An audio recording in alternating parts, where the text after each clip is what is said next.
Buenas tardes, señoras y señores. Mi nombre es Hans Christian Ørsted y estoy verdaderamente enfurecido. Voy a presentar demanda porque he sido víctima de plagio. El señor Stan Lee me ha robado la idea de Magneto, el señor que levanta las cosas así con un poder para levantar la chapa, los metales, todas esas cosas. Así que voy a hacer juicio y nos vemos en tribunales. Buenas tardes. Buenas tardes, buenas noches, buenos días, dependiendo del momento en el que me vean. Yo soy Damián Gulich y este es otro encuentro de física. En esta ocasión vamos a discutir sobre campo magnético. El índice temático es muy interesante hoy. Vamos a hablar de campo magnético, vamos a hablar de la ley de Biot-Savart y vamos a hablar de fuerzas magnéticas. Hablemos un poco respecto de imanes y en su forma más primitiva se conocen desde hace mucho tiempo como pedazos de roca con ciertas propiedades inusuales. La primera de estas propiedades es que son capaces de atraer objetos de hierro con mucha facilidad, lo cual sirve, por ejemplo, para encontrar monedas falsas.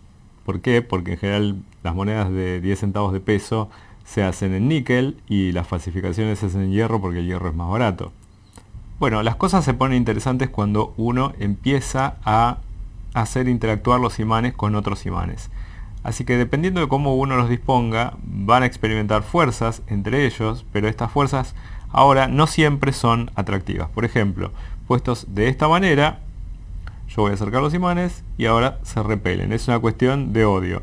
Pero si yo doy vuelta completamente uno de los imanes, ese odio ahora se convierte en un amor. Así que se dijo, bueno, los imanes entonces tienen polos, y cuando los imanes interactúan entre ellos, polos distintos se atraen y polos iguales se repelen. Y esto, ya instintivamente conocido por los chinos y después perfeccionado por los europeos, lo que hizo fue revolucionar completamente el transporte. ¿Por qué?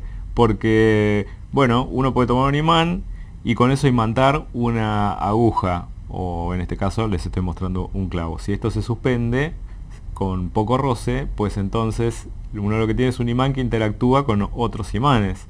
Y el imán por excelencia es la Tierra. La Tierra se comporta como un imán, y entonces si uno suspende con poco roce una aguja imantada, pues entonces un polo de la aguja se sentirá atraído por un polo del planeta Tierra. Y ahí es de donde sale la nomenclatura de polos norte y sur. Esta aguja está indicando hacia el polo norte geográfico, y entonces se dice que este es el polo norte de la aguja. Pero este aquí, que el polo norte geográfico de la Tierra es en realidad un polo sur, para que así se atraigan. Y bueno, la brújula sirve como el primer sensor de campo magnético, porque está viendo el magnetismo de la Tierra. Por ejemplo, podemos hacerla girar. Y un modelo de motor muy elemental sería, por ejemplo, ponerme a girar este imán, y con esto puedo hacer enloquecer a la brújula. Por ejemplo, podemos modelar la Tierra como un imán esférico. Esto es lo que hizo el médico Gilbert, médico isabelino, hacia finales del año 1500, para interpretar el comportamiento de las brújulas en la navegación. Y entonces, si uno utiliza una brújula como sensor, entonces va a ver que esto sigue un cierto recorrido en función de la posición. Por ejemplo, este podría ser el polo sur de la Tierra, magnético, que sería el norte geográfico, y entonces uno podría ver cómo es el campo magnético de esta esfera, por ejemplo. Censar las cosas con una brújula es censar con solamente una aguja imantada, pero uno podría disponer de muchas agujas imantadas, como lo son, por ejemplo, las limaduras de hierro. Si uno toma una hoja con limaduras de hierro, lo que tiene es una distribución de agujas que se pueden alinear con las líneas del campo magnético. Y si uno las acerca a un imán que le interesa, pues entonces ahí aparece un diseño que es característico de la forma del imán. Para resumir, hasta 1819 se tenía noción de que la fuente del campo magnético era lo que se llamaban los objetos imantados. ¿Cómo se detectaban los objetos imantados? Bueno, por ejemplo, porque tenían la capacidad de desviar una brújula. Eso es un enfoque cualitativo. propiedades de los imanes, como vimos hace un ratito, que es que tienen dos polos que se llaman norte y sur. Se sabe que los polos iguales se repelen y que los polos opuestos se atraen. Y se sabía que no era posible obtener un polo aislado, es decir, cuando se parte un imán no se tienen polos aislados, sino que se tienen dos imanes más pequeños, cada uno con un polo norte y un polo sur. Pero, hete aquí que todo cambia en el año 1819 porque irrumpe en escena el señor Hans Christian Ørsted.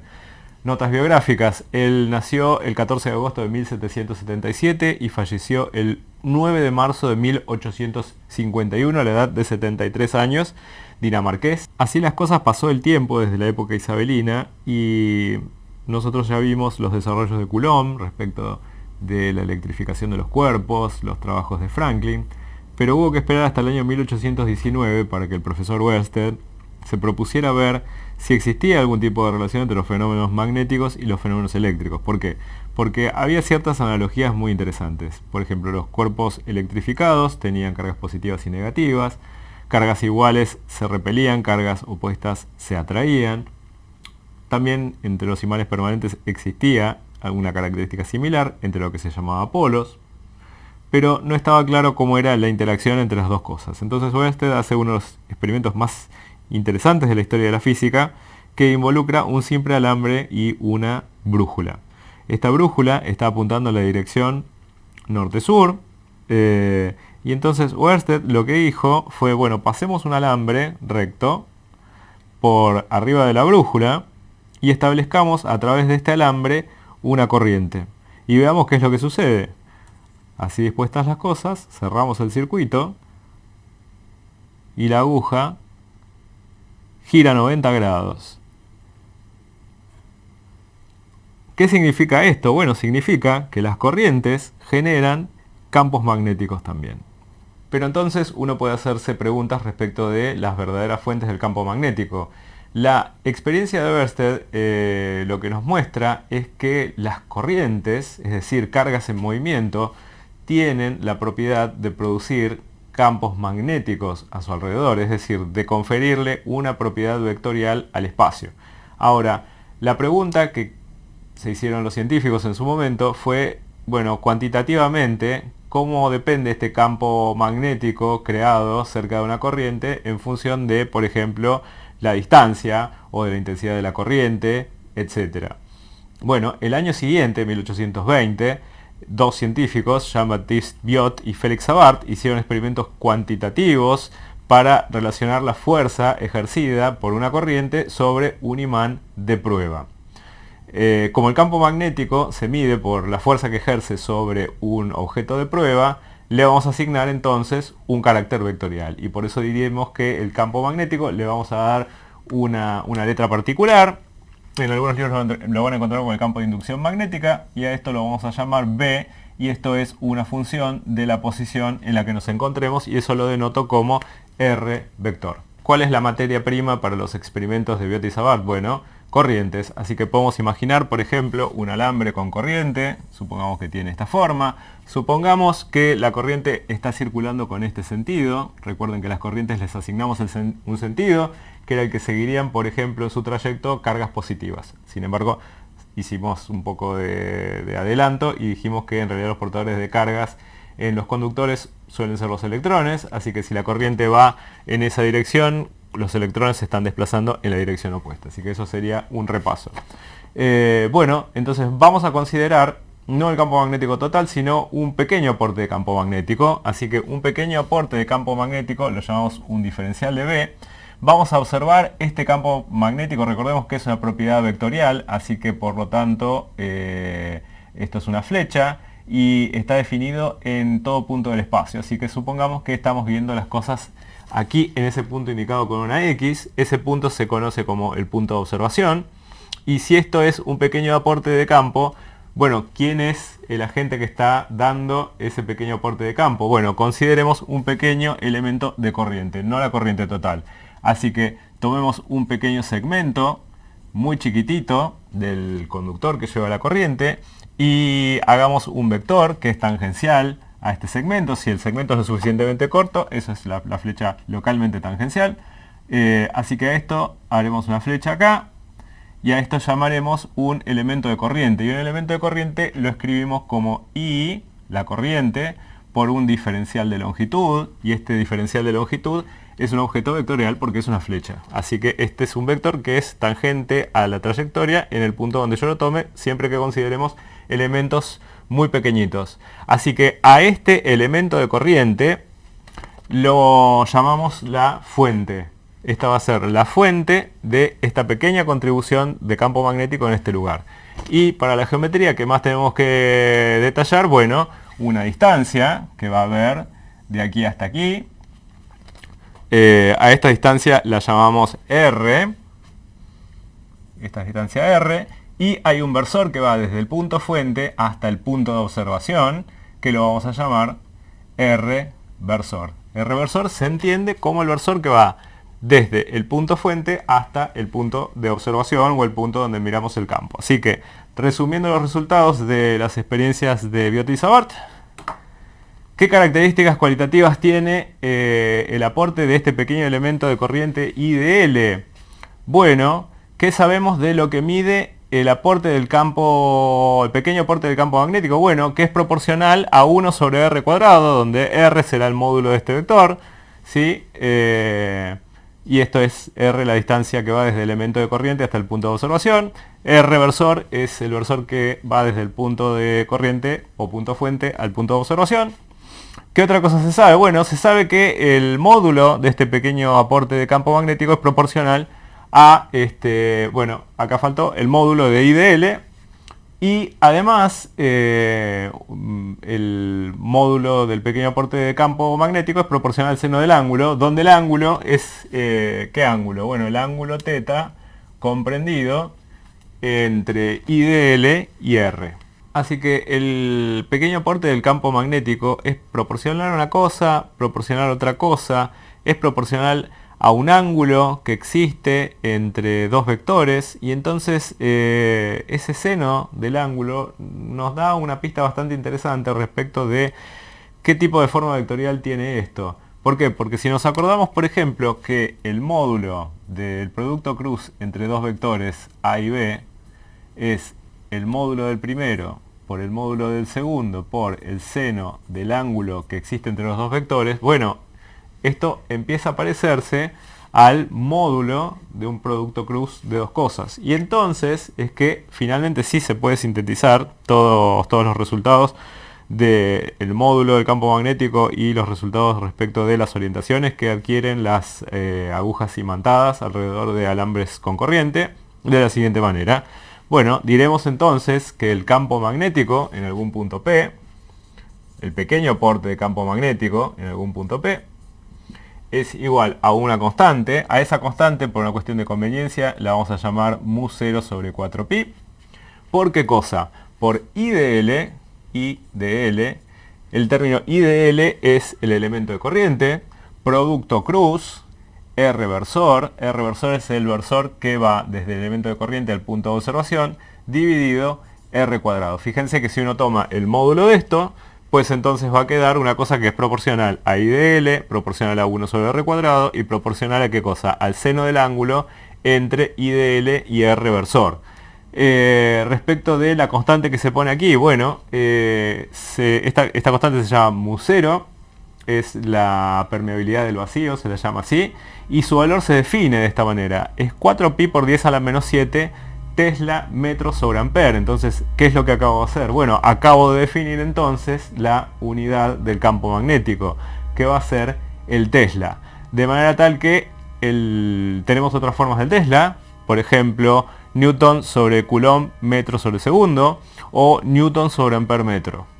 Respecto a la naturaleza vectorial, bueno, hay que utilizar la regla de la mano derecha, ¿sí? Entonces fíjense que si IDL circula en esta dirección y sentido, R versor en esta otra dirección y sentido, pues entonces el producto cruz, ¿para dónde apunta? Bueno, uso la regla de la mano derecha y entonces me apoyo en este lugar, y así es como determino para dónde va a apuntar la flecha de diferencial de B.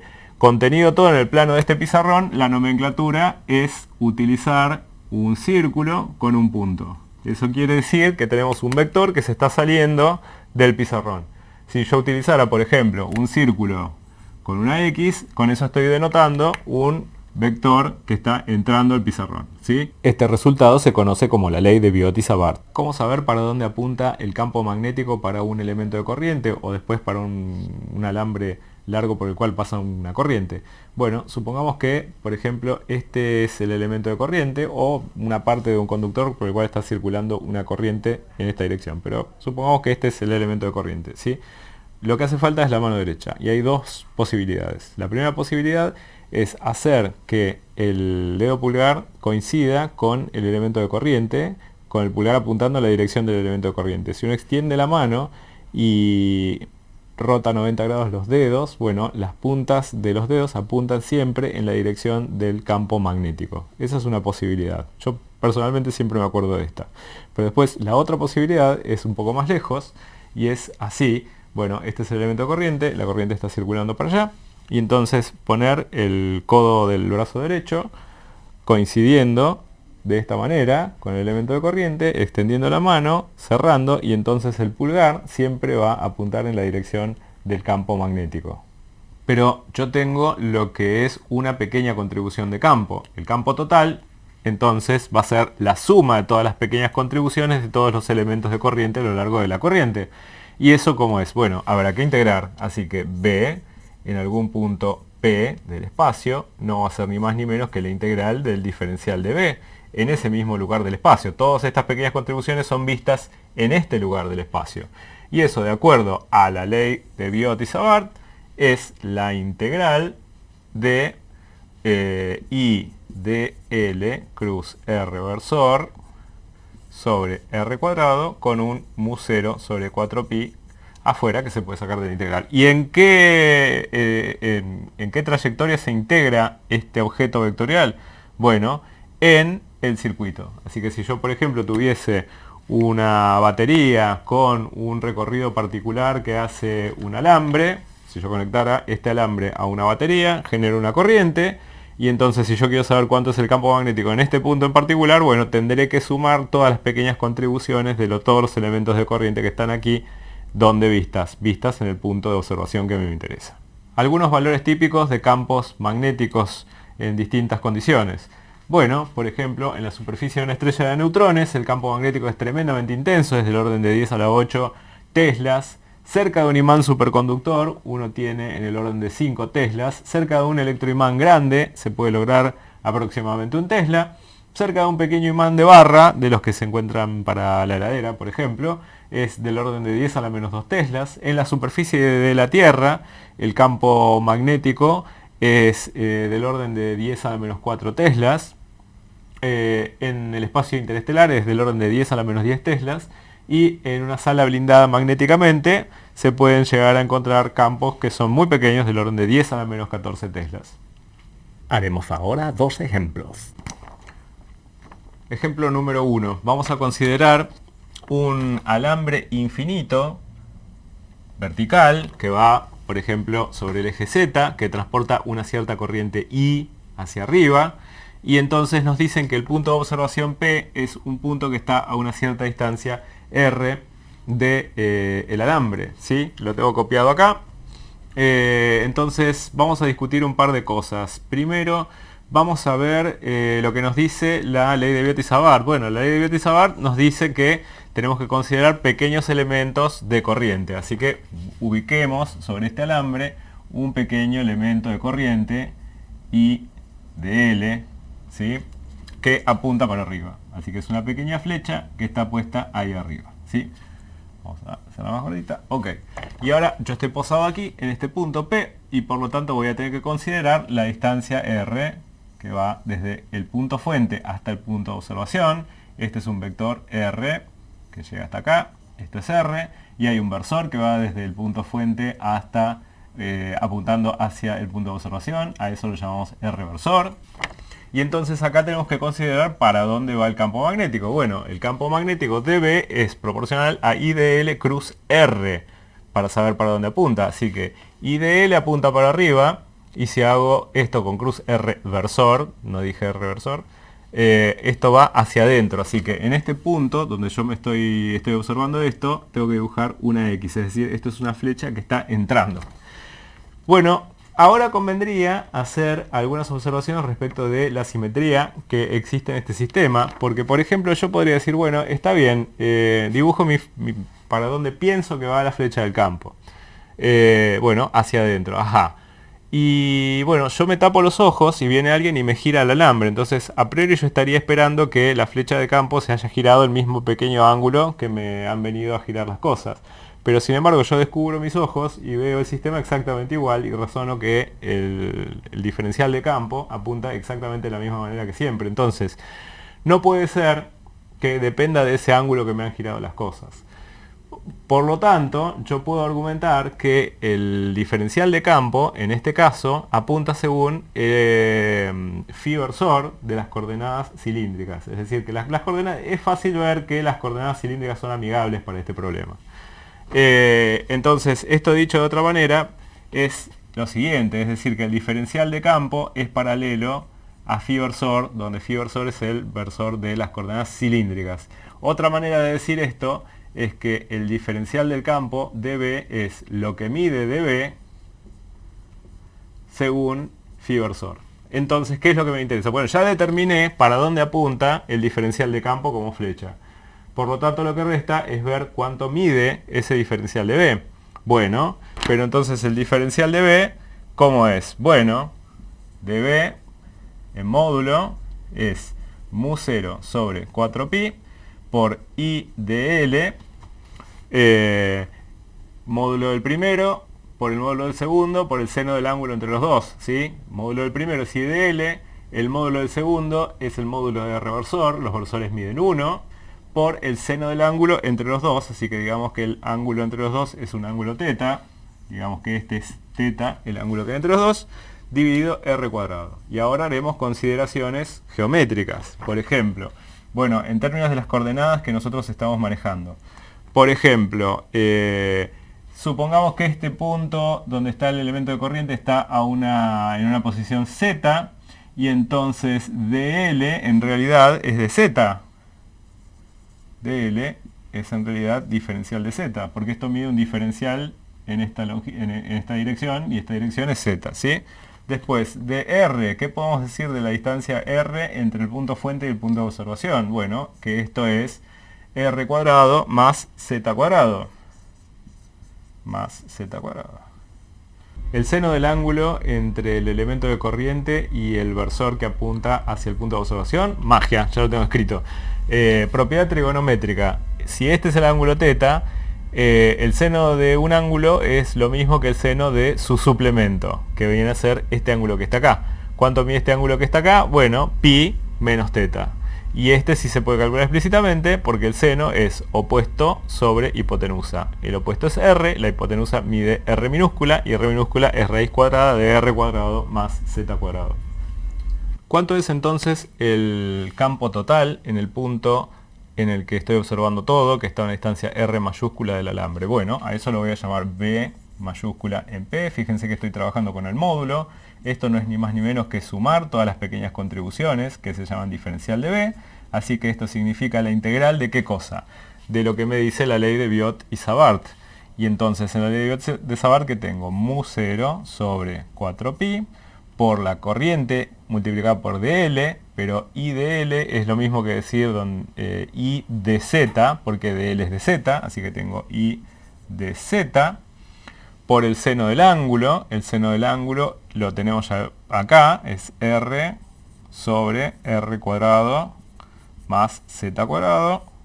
Y ahora me queda R cuadrado dividiendo todo, y eso sería R cuadrado más Z cuadrado a la nada, quedó ahí, ¿sí? Así que esto se puede emprolijar un poco, podemos sacar las cosas que no están afectadas por la variable z, que son mu 0 sobre 4pi, tenemos la corriente que la podemos sacar de la integral, tenemos r mayúscula que la podemos sacar de la integral, y esto va por la integral de qué cosa, respecto de z, de qué cosa, de r cuadrado más z al cuadrado, lo tengo elevado a la 1 y a la 1 medio acá, esto es a la 3 medios. Y estoy integrando, fíjense, respecto de z.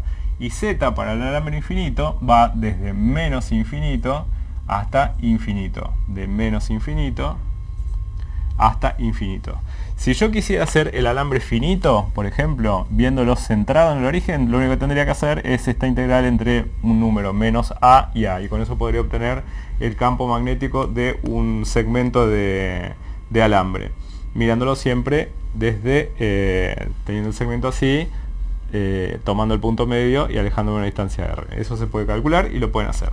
Bueno, así que yo les dejo de deber cuánto da esta integral, puntos suspensivos, qué es lo que se puede hacer para sacar esta integral. Bueno, hacer una sustitución trigonométrica, decir primero un cambio de variable, por ejemplo decir que u es z sobre r, mayúscula, luego hacer la sustitución trigonométrica de secante cuadrado igual a 1 más tangente al cuadrado, y donde u es la tangente de teta, o pueden ir a buscar esta integral en alguna tabla. Recuerden que están integrando entre menos infinito y más infinito, así que el resultado final de esta cuenta es lo que ya tenemos escrito ahí, es mu 0 por i sobre 2πr.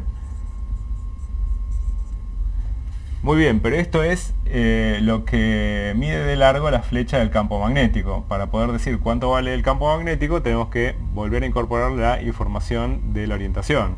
Entonces vamos a decir que el campo magnético en el punto P a una distancia r, digamos ahora esto, es mu 0 por i sobre 2πr. ¿Y en qué dirección apunta? Bueno, apunta en la dirección de Fiversor.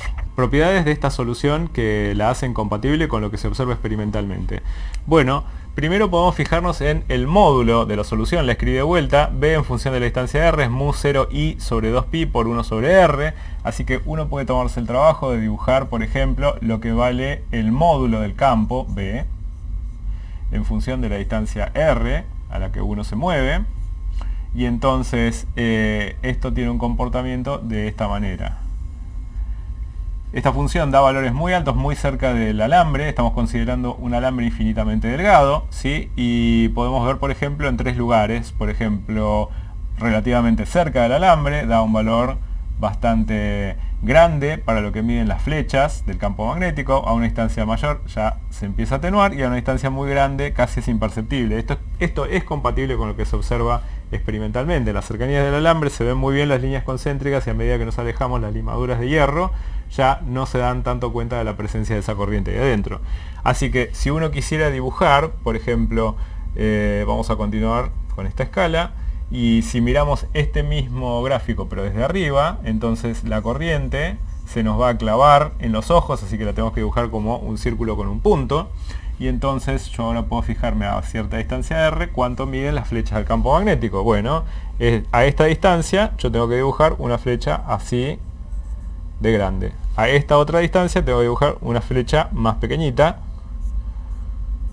y a esta distancia una flecha casi imperceptible. Así que estas son las flechas de campo a esta distancia. Pero recuerden que esto va según Fiversor. O sea que en cualquier punto, por ejemplo, sobre esta circunferencia del mismo radio, las flechas del campo magnético miden lo mismo, pero van cambiando de orientación, ¿sí? Si en este punto están así, cuando yo me apoyo acá, apuntan para acá, apuntan para acá, apuntan para acá, apuntan para acá, apuntan para acá. Y lo mismo para todas las otras. Sobre toda esta circunferencia que tiene la distancia constante, las flechas de campo magnético son exactamente de la misma longitud, pero van cambiando su dirección. Y esto también es compatible con lo que uno observa experimentalmente. Y desde luego, para una distancia mucho más grande, bueno, las flechas de campo magnético son muy pequeñitas, es decir que si yo pusiera limaduras de hierro, estas limaduras ya casi ni se dan cuenta, pero bueno, las flechas de campo son siempre tangenciales a esas circunferencias. Otra propiedad interesante, si nos acordamos de cuando definimos las líneas de campo eléctrico, por ejemplo, que decíamos, bueno, tenemos una flecha de campo eléctrico, avanzábamos un poquitito en esa dirección, veíamos cuánto era el campo eléctrico en ese punto, apuntaba por otro lado, entonces avanzábamos un poquitito en esa dirección y así construíamos las líneas de campo. Y las líneas de campo eléctrico comenzaban en las cargas positivas y iban a parar a las cargas negativas. Pero en este caso es interesante porque yo puedo repetir la misma historia, por ejemplo, para la posición muy cercana, y siempre guiarme por las flechas de campo magnético que miden lo mismo. Bueno, En esas condiciones siempre voy a tener que a una misma distancia las flechas de campo magnético van a medir lo mismo y voy a poder construir las líneas de campo magnético. ¿Y qué propiedad interesante tienen las líneas de campo magnético? Que son líneas cerradas sobre ellas mismas. Es decir, si yo comienzo acá y tengo esta flechita, me dice, bueno, avanzo un poquito en esta dirección. Me paro ahí, miro para dónde apunta el campo magnético, se ha torcido un poquito, avanzo un poquito, miro de vuelta y construyo la línea de campo magnético y propiedad muy interesante de las líneas de campo magnético son líneas cerradas sobre ellas mismas. Para el ejemplo número 2 vamos a considerar un anillo por el cual está circulando una cierta corriente I. A eso se lo considera una espira de corriente. Acá la tenemos esquematizada, está circulando la corriente I por acá y tenemos que recordar la ley de Biot, que me dice cómo es vectorialmente el pequeño aporte de un elemento de corriente para el campo magnético en algún punto P. Así que la idea es obtener una expresión para el campo magnético en función de la coordenada Z, si es que nos paramos en cualquier punto sobre el eje Z. Así que elegimos este punto que está acá, consideramos un pequeño elemento IDL de corriente. Este es el versor que apunta a la dirección del punto de observación. De aquí hasta aquí es la distancia a la que se encuentra el elemento de corriente del punto de observación. Y ahora discutamos alguna cosa respecto de la orientación que tiene el diferencial del campo magnético. En este esquema, el diferencial de IDL, el elemento de corriente, se está saliendo del pizarrón y este dibujo está exagerado. Entonces tenemos que hacer IDL cruz R versor. Así que IDL cruz R versor es un vector que es perpendicular a R y que se dibuja en este punto. Así que este R vector con dB son perpendiculares. Ajá, bien, ¿qué tendríamos que ver ahora? Bueno, ¿cómo son el elemento de corriente y R versor? Bueno, son perpendiculares. ¿Por qué? Porque por la simetría que tiene este problema, siempre el elemento de corriente va a ser perpendicular al versor. Así que el seno del ángulo es el seno de 90, que es 1. Así que si yo escribo en estas condiciones el módulo de dB, digamos dB es igual al módulo de dB con flecha, según la ley de Betti-Sabat, es mu 0 sobre 4pi por I de L sobre R cuadrado. Y entonces ahora tendremos que ver qué es cada cosa, ¿sí? Si ahora consideramos otro elemento de corriente, I de L', que está diametralmente opuesto al primero, bueno, lo vamos a tener con su flecha entrando hacia el pizarrón. R versor va a ser el versor que va desde I de L', llamémoslo, al punto de observación.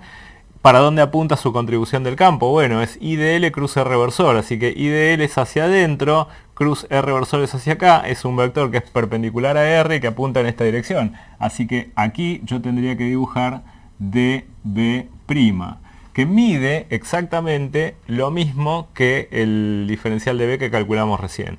Entonces tenemos un problema muy similar a lo que vimos en electrostática y entonces por lo tanto sería conveniente hacer una descomposición de estos vectores en dos direcciones. Una dirección que sería dB, sería la dirección perpendicular, dB perpendicular, pongámosle flecha, y una dirección paralela al eje Z, así que eso llamémoslo dB paralelo, por ejemplo, ¿sí? Para el elemento IDL', que tiene su contribución dB', la misma historia, así que tiene su descomposición paralela y su descomposición perpendicular. ¿Qué propiedad vemos? Bueno, que los ángulos todos son iguales, las proyecciones son todas iguales y que las componentes perpendiculares se cancelan mutuamente. Entonces lo que me va a interesar es lo único que sobrevive, y lo único que sobrevive es la componente paralela. Dicho de otra manera, cuando yo calcule el campo total, el campo total perpendicular va a ser 0 y el campo paralelo va a ser distinto de 0. Por lo tanto, me va a interesar mucho la descomposición de esta flecha dB en la dirección del eje Z. Entonces tendríamos que saber en ese caso cuál es el ángulo que está aquí para poder hacer la descomposición. Bueno, veamos con esta geometría qué es lo que podemos decir. Si este es, por ejemplo, el triángulo que determina el elemento de corriente con el punto de observación y el origen de coordenadas, aquí tenemos un ángulo alfa, entonces podemos continuar esta línea. Vamos a continuar esta línea, hagámoslo con negro. prolonguemos esta línea por acá. Y entonces digamos, este ángulo que voy a dibujar con dos marcas acá, está dentro de este triángulo, ¿sí? Acá uno de los ángulos es alfa, el otro es este ángulo con 2 rayas y este es perpendicular. Así que alfa más este ángulo con 2 rayas suma 90 grados. Así que si yo considero este ángulo es igual a este ángulo que está acá, porque son opuestos por el vértice, pero o casualidad, esta línea, que es la que continúa R, es perpendicular a la flecha de DB. Por lo tanto, este ángulo que está acá es lo que le falta al que tiene 2 rayitas para hacer 90 grados. Pero lo que le falta al ángulo de 2 rayitas para hacer 90 grados, ya sabíamos que era alfa. Así que este ángulo que está acá es alfa. Y por lo tanto, a nosotros lo que nos va a interesar va a ser el coseno de alfa. ¿Para qué? Para hacer la descomposición. Así que DB paralelo para este elemento que está acá, DB paralelo, tomémoslo en módulo, es dB por el coseno del ángulo alfa. Y ahora tendremos que escribir todo en términos de la geometría. Cosas que nos interesan saber. Bueno, la distancia R que hay de aquí hasta aquí. Bueno, R es igual a R cuadrado más Z al cuadrado raíz. Y el coseno de alfa lo podemos escribir en términos de la geometría que tenemos. Bueno, el coseno de alfa es cateto adyacente sobre hipotenusa. Es R dividido R minúscula, que es R cuadrado más Z cuadrado. ¿Sí? Bueno, por lo tanto, el diferencial de B paralelo, ¿cómo va a ser? Va a ser mu 0 sobre 4pi por I de L. L es la longitud sobre la circunferencia del alambre, sobre R cuadrado, así que tenemos que dividir por R cuadrado más Z cuadrado, a la nada, por el coseno de alfa, que es R sobre raíz cuadrada de R cuadrado más Z al cuadrado. Se cierra esta raíz acá. Por lo tanto, bueno, el campo magnético, ahora sí llamémoslo, que vamos a considerar que el campo magnético B con una función de Z va a ser la integral de dB paralelo, que ahora vamos a ver qué cosas podemos sacar de la integral. Bueno, de la integral, fíjense que voy a tener que hacer lo siguiente. Esto es mu 0 sobre 4pi por I de L R sobre R cuadrado más Z al cuadrado. A la 1 por 1 medio es a la 3 medios, pero esto está integrado respecto a la longitud del alambre, así que absolutamente todo lo que no tenga L se puede sacar del alambre, y esto se está integrando de 0 a lo que mide el alambre alrededor, y lo que mide el alambre alrededor es 2pi por R mayúscula. Así que esta integral no es ni más ni menos que mu 0 sobre 4pi por R sobre R cuadrado más Z al cuadrado. Me falta una corriente I y la integral de 0 a 2pi R de diferencial de L. Bueno, pero esta integral es muy sencilla y da mu 0 sobre 4pi por I por R sobre R cuadrado más Z al cuadrado a la 3 medios, me olvidé, a la 3 medios por 2pi por R. Así que este resultado se puede simplificar. Por ejemplo, este pi con este pi, este 2 me da un 2 acá, y entonces esto me da mu 0 por I por R cuadrado sobre 2 veces R cuadrado más Z al cuadrado a la 3 medios. Y entonces, esto es el módulo del campo magnético en esta dirección. El campo magnético está apuntando en esta dirección si es que la circulación de la corriente es de esta manera. Así que, ¿qué es lo que me falta? Bueno, asignarle una dirección. Y la dirección es la dirección de Z versor. Por lo tanto, el campo magnético, como una función de la coordenada Z, siempre y cuando estemos en puntos donde X e Y sean 0, ¿cómo es? Bueno, es mu 0 por I R cuadrado sobre 2 veces R cuadrado más Z al cuadrado a la 3 medios. ¿En qué dirección? En la dirección de Z versor, llamémoslo K. Por ejemplo, en coordenadas cartesianas. Si lo hiciéramos en coordenadas cilíndricas lo llamaríamos Z versor. Alternativas para esta resolución. Bueno, hay quienes en vez de hacer la integral en términos de diferencial de L, que es la longitud sobre el recorrido del alambre, lo hacen en términos de una variable angular y entonces integran de respecto de ese ángulo de 0 a 2pi. Pero recuerden que es sobre la longitud del alambre, ¿sí? Y bueno, ese es el resultado. Las corrientes no son inmunes a los campos magnéticos. Dicho de otra manera, si uno tiene un campo magnético definido en un punto del espacio y en ese punto del espacio existe un elemento de corriente, ese elemento de corriente va a experimentar una fuerza. Por ejemplo, acá lo que tenemos es un alambre por el cual circula, por ejemplo, una corriente I2 que hace este recorrido. Consideramos un elemento de corriente aquí que tiene esta orientación en esta dirección y sentido. Y que bueno, en este punto del espacio está definido un campo B1 que es culpa de otro alambre por el cual circula una corriente I1. Por el momento no nos preocupemos por eso.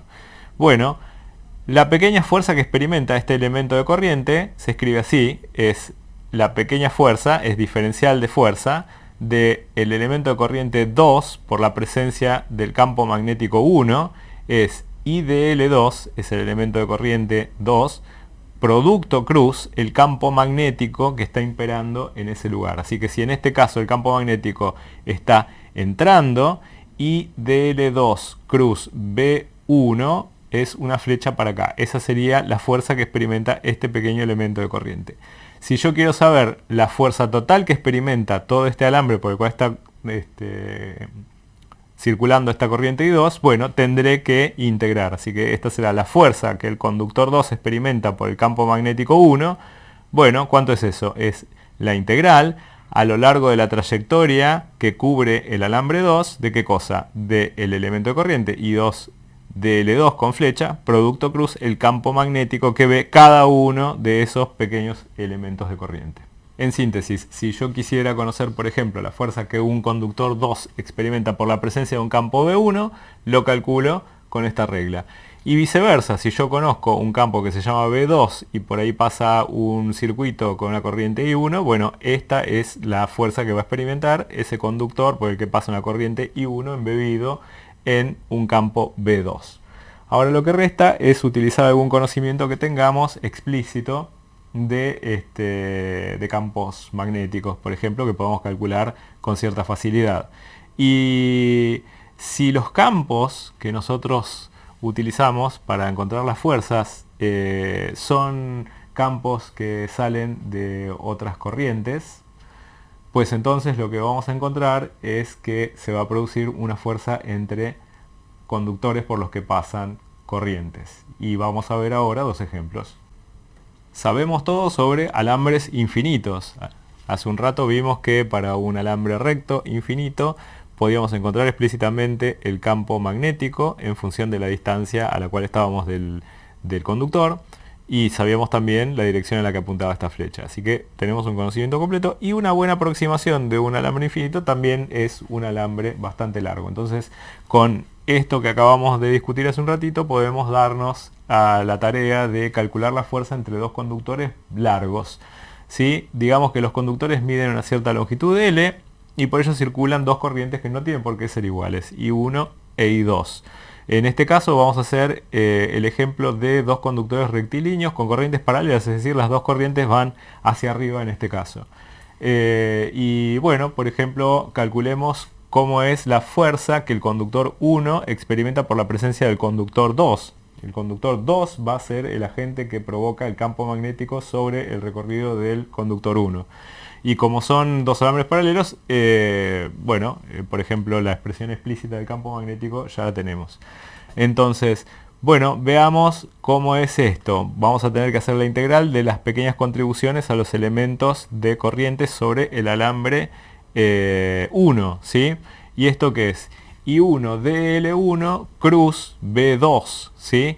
Pero entonces tenemos que tener alguna idea de para dónde apunta el campo magnético del alambre 2. El campo del alambre 2, con la regla que les dije más temprano, por ejemplo, así, el campo del alambre 2 sobre los puntos que recorre el alambre 1 siempre apunta en esta dirección. Entonces el campo magnético B2 apunta para acá. El elemento de corriente sobre el alambre 1 apunta para acá, así que I I1 DL1 cruz B2 es un vector que apunta hacia acá. Así que ese es el diferencial de fuerza. Y por lo tanto, si yo integro el diferencial de fuerza, tendré toda la fuerza que experimenta este conductor. ¿Sobre qué longitud lo tengo que integrar? Bueno, sobre la longitud del conductor. Si el conductor es un conductor lo suficientemente largo, vale para el campo B2 esta aproximación, que a ustedes les dejo como tarea para que lo hagan. Si quieren calcular la fuerza que experimenta el conductor 2 debido al campo del alambre 1, bueno, repiten el mismo razonamiento y la fuerza les va a dar apuntando para acá. La conclusión es que los alambres por los cuales circulan corrientes paralelas se atraen. Una aclaración por las dudas. Si yo voy a considerar el segmento de longitud L, bueno, el resultado final, en la aproximación de alambres lo suficientemente largos, ¿qué queda? Bueno, queda I1, L con una flecha arriba, porque es el vector asociado al elemento de corriente, pero ya para todo el cacho de alambre, producto cruz el campo magnético B2, suponiendo que el campo magnético B2 es constante en todo el recorrido. Segunda aclaración, en todo este razonamiento supuse que los dos alambres están separados una cierta distancia, por ejemplo, digamos A minúscula. La siguiente posibilidad es considerar alambres que tienen corrientes que circulan en sentido antiparalelo. Entonces supongamos, por ejemplo, que la corriente I1 ahora está circulando para arriba y la corriente I2 está circulando para abajo. Entonces, si yo quiero saber, por ejemplo, contentémonos con saber para dónde apuntan las fuerzas. Cómo es la dirección de la fuerza que el alambre 1 experimenta por la presencia del alambre 2, bueno, necesito saber para dónde apunta el campo del alambre 2 en el recorrido del alambre 1. Y si sigo la regla de la mano derecha que les dije hace un rato, la corriente circula en este sentido y por lo tanto extiendo la mano, doblo los dedos 90 grados y los dedos, la punta de los dedos me indica para dónde va el campo magnético en el recorrido del alambre 1, que es una flecha entrante. Y si los elementos de corriente son en esta dirección, entonces I1 DL1 cruz B2 es una flecha que apunta hacia acá. Así que esta flecha está apuntando hacia afuera, por lo tanto es una fuerza repulsiva. Repetir el razonamiento para el otro alambre también me da una fuerza que apunta hacia afuera y por lo tanto la conclusión es que los alambres por los cuales circulan corrientes antiparalelas experimentan una fuerza repulsiva. La verdad que lamento muchísimo no poder hacerles la experiencia de la fuerza entre conductores, pero sí puedo hacer la fuerza entre un conductor y un campo magnético imperante. ¿Quién va a dar el campo magnético? Bueno, el campo magnético lo va a dar este imán de disco rígido que es muy poderoso, que hace un campo magnético que es hacia arriba, hacia ustedes. Yo voy a establecer una corriente a lo largo de este alambre que va a venir en esta dirección y sentido. Y entonces el elemento de corriente es IDL en esta dirección. El campo magnético es hacia arriba y por lo tanto IDL cruz B es un vector de fuerza hacia este lado. Bien, hagamos contacto y veamos qué sucede. Abro el circuito, de vuelta a contacto.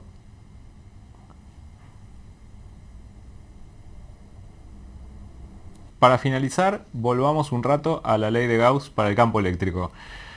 Cuando comenzamos el curso, nosotros consideramos alguna función, ρ de R', que era la función densidad de carga generalizada, que sencillamente me decía dónde había cargas en el espacio. Luego consideramos alguna región omega, un volumen, encerrado por una superficie que llamé la frontera de omega. Y entonces luego nos pusimos a discutir cuestiones respecto del flujo del campo eléctrico a través de esta superficie que es la frontera de omega. Bueno, la ley de Gauss para el campo eléctrico nos quedó de esta manera. La integral doble de escalar diferencial de A es el flujo del campo eléctrico, es 1 sobre epsilon 0 la integral triple de ρ de R' diferencial B', es decir, integrado sobre la función que me dice dónde están distribuidas las cargas. Esta es la versión integral, vimos la versión diferencial. Y esto significa que el divergente de E es igual a ρ sobre epsilon 0. Las dos formas manifiestan en realidad que las fuentes del campo eléctrico son las cargas. Y esto tendría que quedarnos claro, por ejemplo, cuando definimos las líneas de campo, en el caso del campo eléctrico, que eran líneas que comenzaban en las cargas positivas y terminaban en las cargas negativas. Es decir, hay fuentes y hay sumideros. Así que lo que nos resta ahora es aplicar la ley de Gauss para el campo magnético. Y acá, por ejemplo, tengo dibujado el caso de una corriente I que circula por arriba y estas son todas las líneas del campo magnético alrededor, que las discutimos hace un rato. Entonces, también dijimos, cuando hicimos la nota respecto del campo magnético del alambre infinito, que lo que eran las líneas de campo eran líneas concéntricas, es decir, líneas cerradas sobre ellas mismas, y eso nos va a servir en este momento. ¿Por qué? Porque vamos a considerar una región volumétrica del espacio omega, que tiene una superficie que la limita, esa es una superficie cerrada, la llamamos la frontera de omega, y acá la podemos ver desde arriba, a la misma situación, esto es omega, esta es su frontera, y lo que vemos acá es una cosa muy interesante, que es que entran tantas flechas como flechas salen, hay tantas líneas de campo, como recorridos cerrados, que entran como las que salen. Y eso en términos de flujo, lo que significa entonces es que el flujo neto a través de la frontera de esta región volumétrica es cero. Así que expresado en forma integral, queda de esta manera: la integral doble de B escalar diferencial de área es igual a cero. Y esta es la versión integral de la ley de Gauss para el campo magnético. Escribámosla: la integral de B escalar diferencial de área es igual a cero. Entonces podemos también reproducir el mismo razonamiento para la versión diferencial. Y en la versión diferencial nos acordamos del teorema de Gauss. La integral doble de B escalar diferencial de área es igual a la integral triple de su divergente. Y entonces me quedo con el lado izquierdo de esta igualdad que vimos hace un rato. Por lo tanto, lo único que me queda decir es que el divergente de B es igual a cero. Esta es la versión integral, esta es la versión diferencial. Divergente de B es igual a cero. Y entonces acá es donde se pone de manifiesto una diferencia muy interesante entre el campo eléctrico y el campo magnético. ¿Por qué? Porque entonces decimos que en el campo magnético, al menos en la aproximación clásica, no tenemos fuentes puntuales. Es decir, de vuelta, que las líneas de campo magnético son líneas cerradas sobre ellas mismas, pero no tenemos ni fuentes ni sumideros. ¿Esto qué quiere decir? Que no hay polos nortes aislados ni polos sures aislados, al menos no en el electromagnetismo clásico. Llegó el triste momento de los deberes, así que les vamos a contar que del trabajo práctico número 7 nos parece importante que hagan los problemas 1, 2, 3, 4, 5 y 6.